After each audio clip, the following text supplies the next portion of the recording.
Hello, Body Messiah. Today we're going to go back to a lesson series called GVR, and that's God's Vengeance is Real. Okay? This is going to be lesson 3 in that series. In this lesson, the scripture we're going to cover is Rev.6 and verse 8 specifically. We here at Sajiko Bible Studies want to briefly go over this lesson to show that this prophecy in Revelations has been covered and fulfilled multiple times throughout history. Many believe it's going to be fulfilled through a greater scale in these end times, but we just wanted to cover a few civilizations and historical facts that show that this scripture, this prophecy is true. We also want to stress here at Sajiko Bible Studies that we are of the belief that many of these things are fulfilled through the evil actions of man, of leaders of these civilizations, and the humanity in general. When they become more and more evil, this type of prophecy continues to be fulfilled. And it's something I call a self-inflicted judgment. Okay? And you'll see that on here as we cover it.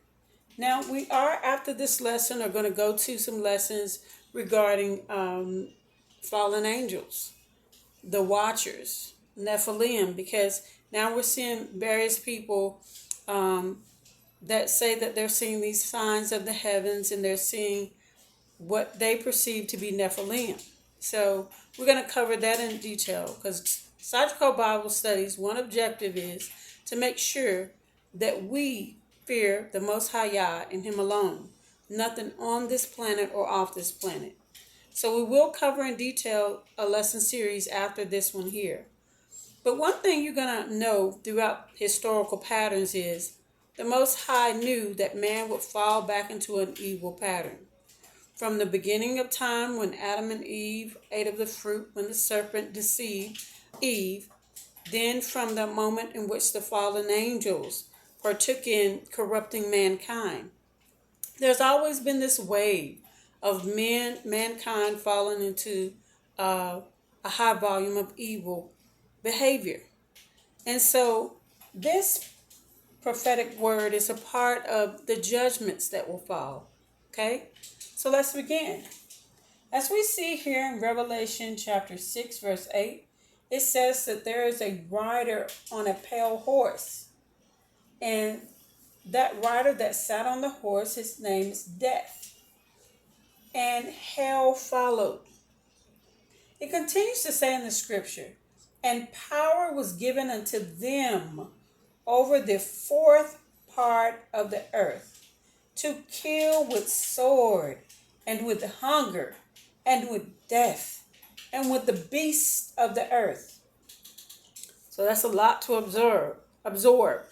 It's saying that it's not simply that death is sitting on this pale horse and hell is following it, but to this was given power to destroy or kill a fourth part of the earth, okay? With sword, hunger, and death, and with the beasts of the earth. Now, we're going to start with just the Roman Empire. We're not going to go way, way back to the kingdom of Egypt because, in general, we know what happened to the Egyptian kingdom, how it fell. Because the king of Egypt, like many of these civilizations are, the Roman Empire, Greek, Persian, Babylonian, they wanted to take on the mannerism that they should be worshipped as God, most of their leaders. And so God humbled those kingdoms. Just like the Egyptian kingdom, all the plagues that hit back to back to back to back. And a lot of death happened. A lot of people died because of hunger when there was the water turning to blood in the rivers so the cattle couldn't eat. When they were struck with locusts, when the firstborn died, okay, that was death happening in the Egyptian kingdom. And this caused the Egyptian kingdom to crumble. And you'll see that there's a steady pattern of things like this happening. There are various plagues that hit various kingdoms throughout civilization, from not just the Egyptian, from the Medo-Persian to the Greek to the Babylonian and the Roman Empire. So we're just beginning with the Roman Empire. You'll notice that the Roman Empire, during the time while it was oppressing the children of Israel, after our Messiah ascended to heaven, the Roman Empire fell due to corruption, number one, corruption, injustice, all of that going on, war, and disease. Now, a part of what we say is the self-inflicted judgment is because when man becomes so corrupt, they become filled with war, death and destruction, and turmoil, right? And disease is always following that. So let's take for example, for the Roman Empire. At least 37 Roman emperors were murdered. Only 25% of all these Roman emperors died due to natural causes. What does that tell you? Either they were murdered, assassinated, they died from war, or they died from suicide. And this is well documented through when you look at what they've documented as far as the leaders, the Roman emperors that were empowered, and how they ultimately came to their demise. But because of all these assassination, corruption was a big part of that. You know, that's the only way I can see that only 25% died of natural causes. Some of these leaders were poisoned. They were like Julius Caesar, for example. Accounts say that he was poisoned, and he also was stabbed to death by his Senate. So many people in the kingdom and the upper levels become so hungry for power that they would do anything, in order to do what they believe is to obtain that power. So you see a lot of death, those living by the sword who were in this empire when it began to crumble. In AD 64, at least 71% of the city of Rome burned down in about 66 days. In 6 days. So many believe that it was intentionally set, that Nero intentionally set it. He was an emperor who was known for brutalizing and tormenting the children of Israel. He was very hateful towards them. But some believe that he falsely blamed them, but he set the fire to destroy the city of Rome because he wanted it to be renovated or rebuilt, probably to have statues and monuments in his honor. But anyway, even Nero had awful demise. He committed suicide, as they believe. Okay? Now, when we look even over here in point D, there is a plague that hit Rome also. And it was called the Antonine Plague. And it had a 25% fatality rate. This was going on during all this murder and corruption and the city burning down. Okay? There was another plague. I could not find the name of it. But this plague was so foul. This is the plague that contributed to Herod's death. And if you look up in the Bible how he died, I'm not going to say, but it is very gross. So they had plague that was overwhelming the civilization of Rome during that time of its demise. And then once again, like I said, you had the corruption, back and forth, different leaders spending maybe 2-3 years in office until they were assassinated. So this overwhelmingly took over the Roman Empire, and that's why it fell. And then you had the invasion of other people who were, as they put it, barbaric or barbarians or Viking-like people who came and overtook Rome as it began to crumble. Its military began to fall apart, and they lost control, and the empire fell. I believe it's a part of their self-inflicted judgment because they were so corrupt and hateful. Yes, Adonai allowed the children of Israel to be judged. But you must understand that his standard doesn't change no matter who the people are. They get judged also for their corrupt mannerism, for their injustice, for their murderous spirit, for having a nature like Sodom and Gomorrah. In Rome, these plagues probably got kicked off because there was a lot of sexual immorality and then worshiping all these idols and doing all types of carrying on pagan type festivals, okay? So these plagues probably ran rampant because of that. The cesspool of filthiness that carried on throughout when they were worshiping their idols. Now, let's look at point number 2. In this era or period, we're going to discuss how the children of Israel, who were in Europe at the time, there were black descendants of Africans throughout Europe who ruled over there. Before the European began to expel them, they were expelled, tortured to death, and enslaved. Okay?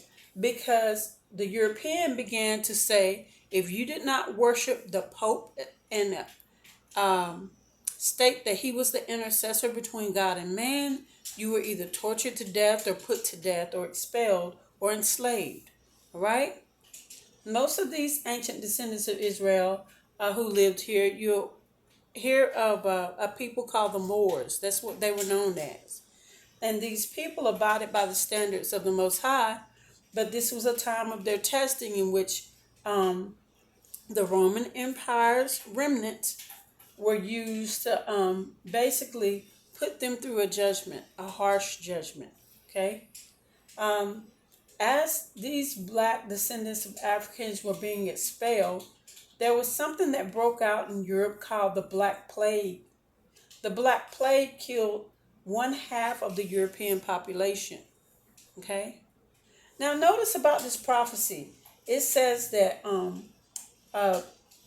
this power was given to kill with the sword and with hunger, with death, and with the beasts of the earth. The Black Plague is believed to come from mice. Okay? When the mice would die or eat particular things or contaminate food or even bite people. This is the origin of the Black Plague. Okay?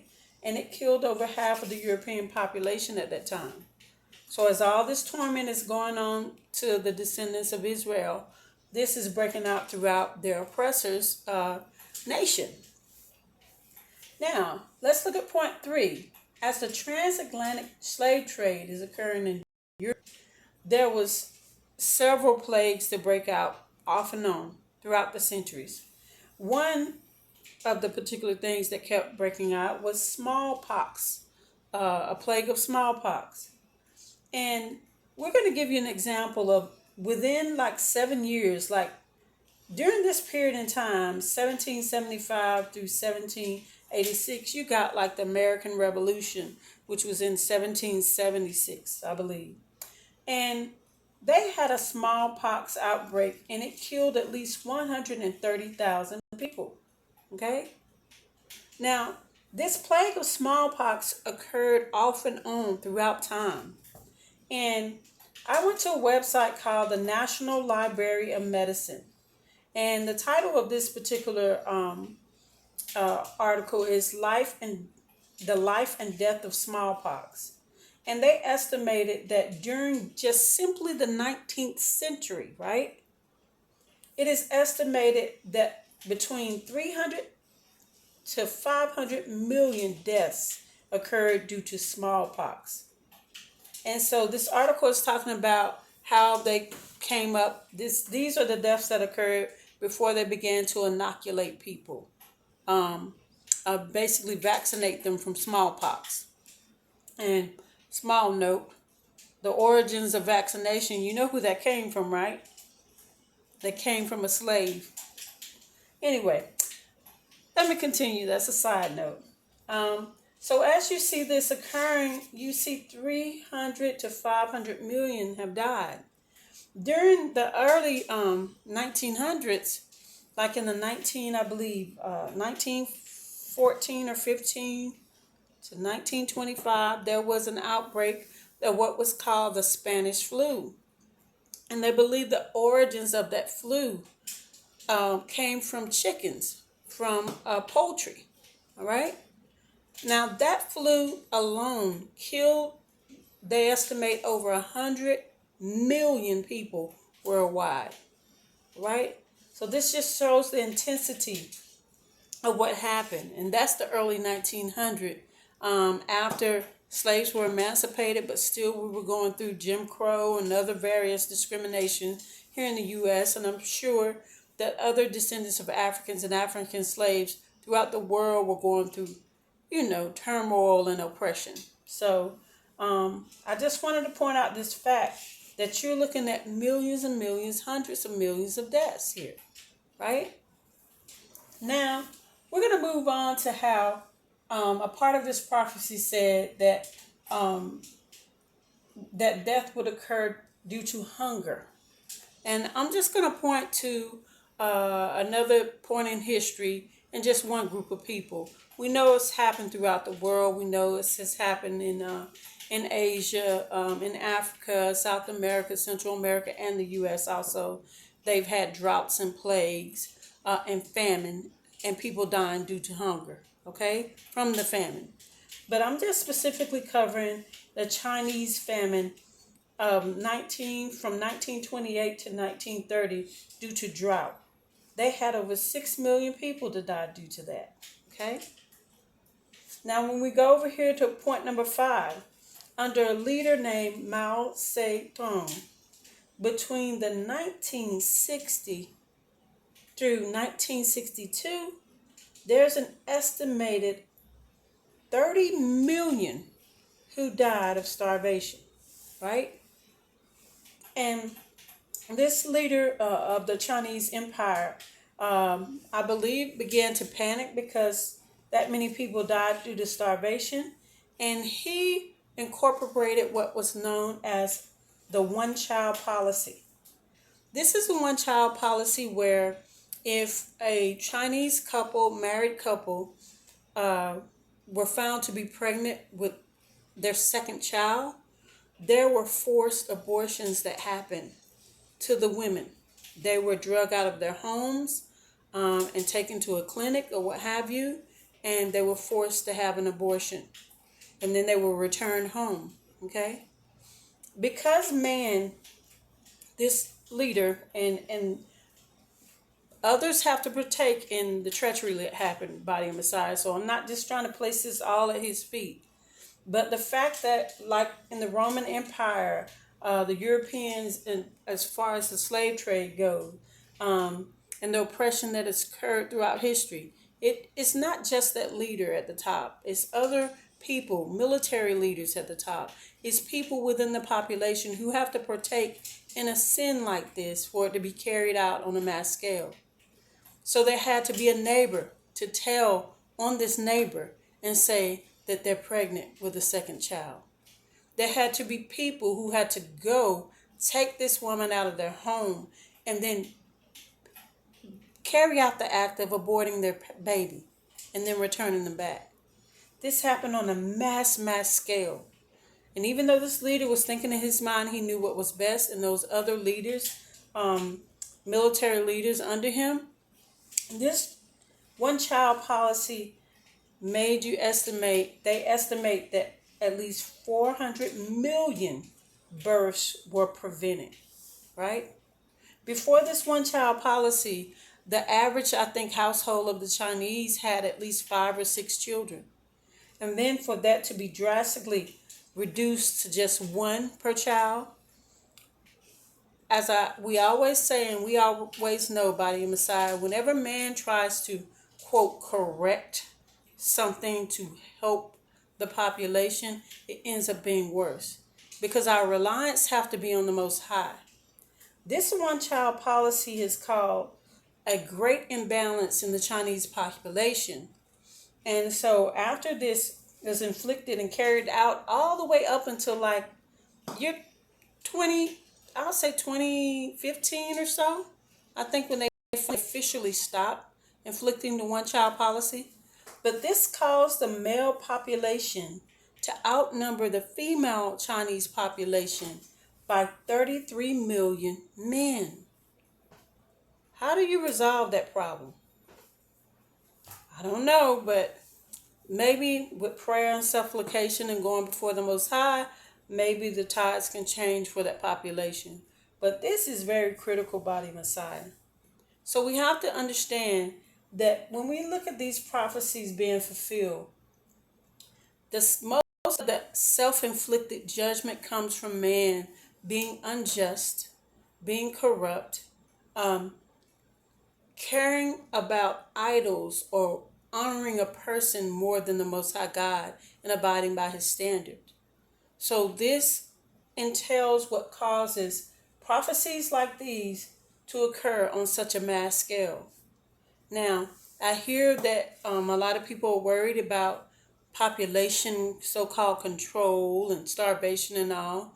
But if we who are guided by the Most High God are seeing the signs and feel that this may occur due to man's hands, then we need to go and submit ourselves to him even more for him to guide us through the trying times that may come. Start trying to grow our own food, do things that can preserve others and be a safety net for us all. We have to abide by God's standard no matter how rough it gets, body Messiah. And this is the only thing that's going to carry us through and allow us to endure to the end. Well, body Messiah, I hope you see how deep this lesson is, and I hope you've learned some information from it. I pray that you all will join us for the next lessons as we begin to discuss the Nephilim and the fallen angels. So thank you so much, Body Messiah, for joining us. And like we always say, may Adonai Elohim cover and surround you and your family, shield and protect you all, and envelop you all with his shalom peace. Goodbye.